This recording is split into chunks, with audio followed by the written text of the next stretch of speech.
रोहड़ी का शुमार सिंध के कदीम तरीन शहरों में किया जाता है। रोहड़ी का रेलवे स्टेशन भी मुल्क का बड़ा जंक्शन है। यहाँ कराची, पेशावर, लाहौर, रावलपिंडी, कोयटा से आने या जाने वाली ट्रेनें स्टॉप करती हैं। 19वीं सदी के आखिरी अशरों तक कोयटा या कराची से मुल्क के बलाई इलाकों की जानिब जाने के लिए कौमी शाहराह वाहिद जरिया थी, जिस पर लोग सफर करते हुए अपनी मतलूबा मंजिल पर पहुँचते थे। मजीद डिस्कशन से पहले वीडियो को लाइक कर दें और चैनल को सब्सक्राइब कर दें, ये आपकी तरफ से हमारा इनाम है।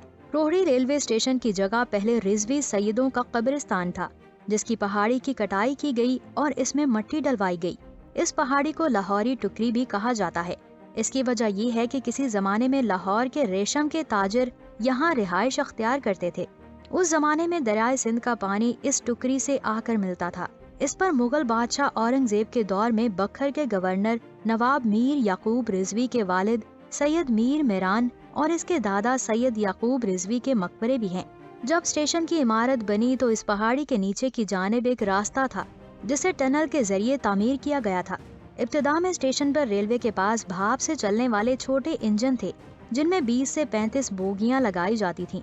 हर दूसरे स्टेशन पर लकड़ियों के गोदाम और पानी की बड़ी टंकियां बनाई गईं, जहां से इंजन को ईंधन मुहैया किया जाता था। रोहड़ी रेलवे स्टेशन पर लकड़ियों का स्टोर 4 नंबर प्लेटफॉर्म पर आज भी मौजूद है। शुरू में माल गाड़ियां चलाई गईं, बाद में मुसाफिर ट्रेनों का आगाज किया गया। इस दौर में मुसाफिरों की सहूलत के लिए टिकट और रेल की बोगियों का एक ही रंग रखा गया।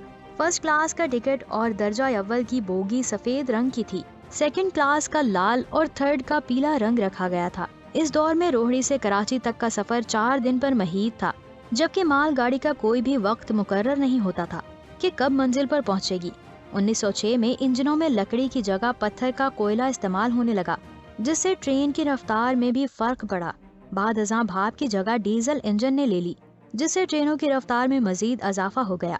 अंग्रेजों के दौर में रोहड़ी स्टेशन मुख्तसर रकबे पर तामीर किया गया और जल्द ही बड़े जंक्शन में तब्दील हो गया। लोको शेड रेलवे मुलाजमीन, मजदूरों और अफसरान के लिए क्वार्टर और बंगले तामीर किए गए।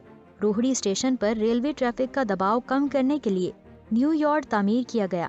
इसके गिरदो नवा की तमाम टुकड़ियों पर रेलवे के अफसरान के बंगले और अमले के लिए रेलवे कॉलोनी तामीर की गई। ट्रेनें यहाँ 20 मिनट से आधा घंटे तक स्टॉप करती हैं। यहाँ ड्राइवर, रेलवे पुलिस और ट्रेन का अमला तब्दील होता है। मुल्क के बलाई इलाकों से कराची आने और जाने वाली तमाम ट्रेनों का टेक्निकल चेकअप किया जाता है, जबकि इनमें मुसाफिरों के लिए पानी भी यहीं से भरा जाता है। इस दौरान मुसाफिर गाड़ी से उतरकर स्टेशन पर अशियाए खुर्दनोश की खरीदारी करते हैं। कुछ देर पंचों पर बैठकर आराम करते हैं। पहले मुसाफिरों की सहूलत के लिए इंतजार गाहें बनी होती थीं, लेकिन अब इन्हें खत्म करके दफातर बना दिए गए हैं।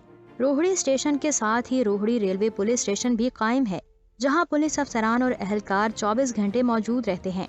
रोहड़ी रेलवे स्टेशन इसलिए भी बहुत ज्यादा मकबूलियत रखता है कि स्टेशन के चारों अतराफ प्लेटफॉर्म्स पर खाने पीने की स्टॉल्स के साथ साथ सिंध की सकाफत के रंग बखेरते हुए खूबसूरत स्टॉल भी मौजूद हैं, जहां सिंधी दस्तकारी की अशिया, जिनमें खवातीन के सूट, हाथ से कढ़ाई करके सूट पर लगाने वाले गले, पट्टियाँ, सिंध की पहचान, इस धरती की शान, सिंधी टोपी, अजरक, खजूर के पत्तों और कपड़े से तैयार किए गए खूबसूरत दस्ती पंखे, पर्स और दीगर डेकोरेशन की चीजें फरोख्त होती हैं। रोहड़ी स्टेशन के 3 नंबर प्लेटफॉर्म को मुल्क के सबसे तवील प्लेटफॉर्म होने का एजाज हासिल है।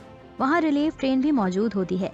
डिवीजन में किसी भी इलाके में रेल हादसे की सूरत में रेलवे इंतजामिया इतला मिलते ही फौरी तौर पर सायरन बजाती है, जिसके बाद रिलीफ ट्रेन अमले को लेकर जाए वकुआ की तरफ रवाना की जाती है। रोहड़ी स्टेशन पाकिस्तान का अहम तरीन जंक्शन है, जहां मुल्क के तमाम शहरों से ट्रेनें आकर ठहरती हैं, लेकिन यहाँ अब सहूलतों का फुकदान है। एक local train Rohri loco shed से सक्खर तक आती थी, जिससे रेलवे मुलाजमीन और इनके अहले खाना को सफरी सहूलत हासिल थी, जो अब खत्म हो चुकी है। मुलाजमीन के अहले खाना के लिए अस्पताल, गर्ल्स और बॉयज स्कूल भी बनाए गए थे, जिनमें से कुछ बंद हो चुके हैं। रेलवे हकाम इस तारीखी जंक्शन को तबाही से बचाने पर तवज्जो दें। दोस्तों, आज के लिए इतना ही। आपका इस वीडियो के बारे में क्या कहना है? अपनी कीमती राय का इजहार हमारे कमेंट बॉक्स में जरूर करें। मजीद ऐसे इन्फॉर्मेटिव वीडियोस देखने के लिए हमारे यूट्यूब चैनल को सब्सक्राइब कर दें। इंशाल्लाह जल्द ही मिलेंगे एक नई और इंटरेस्टिंग वीडियो के साथ। अब मुझे दे इजाजत। अल्लाह हाफिज।